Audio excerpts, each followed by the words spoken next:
पाठ 11 बातें मैं भी कर रहा था। I was also talking. एक दिन शिक्षक कक्षा में पढ़ा रहे थे। तिलक अपने मित्र से बातें कर रहे थे। यह देखकर शिक्षक ने उन दोनों को खड़ा किया और उनसे पाठ के विषय में कुछ प्रश्न पूछे। तिलक ने सारे उत्तर ठीक ठीक बता दिए, लेकिन उनका मित्र कुछ भी नहीं बता पाया। शिक्षक ने तिलक को बैठने के लिए कहा और उनके मित्र से बोले, देखो, तिलक ने तो अपना पाठ सुना दिया। मैं समझता हूं कि बातें तुम कर रहे थे, तिलक नहीं, इसलिए तुम्हें ही सजा मिलनी चाहिए। तुम खड़े रहो।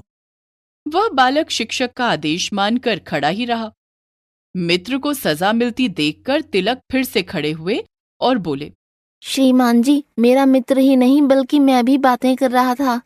शिक्षक ने पूछा, फिर तुमने सारा पाठ कैसे सुना दिया? तिलक बोले, श्रीमान जी, एक बार सुनकर ही मुझे पूरा पाठ याद हो जाता है। शिक्षक तिलक की सच्चाई पर प्रसन्न हुए। फिर भी उन्होंने तिलक को समझाते हुए कहा, तुम बुद्धिमान हो, इसलिए तुम्हें एक बार में ही पाठ याद हो गया, लेकिन तुम्हारा मित्र इतना होशियार नहीं है, इसलिए उसे पाठ नहीं याद हो सका। बेटा, बुद्धिमान होने का यह अर्थ नहीं कि तुम दूसरों की पढ़ाई में अड़चन डालो। तिलक ने अपनी भूल के लिए माफी मांगी। शिक्षक ने उन्हें क्षमा करते हुए कहा, तुम एक अच्छे बालक हो, तुम में महान व्यक्ति बनने के गुण हैं। याद रखो, हमें अपनी बुद्धि का प्रयोग सदा सही दिशा में करना चाहिए।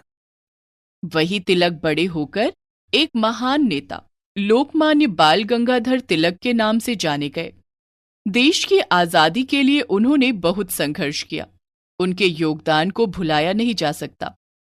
उन्होंने ही भारतीयों को नारा दिया था, स्वतंत्रता हमारा जन्मसिद्ध अधिकार है, हम इसे लेकर ही रहेंगे।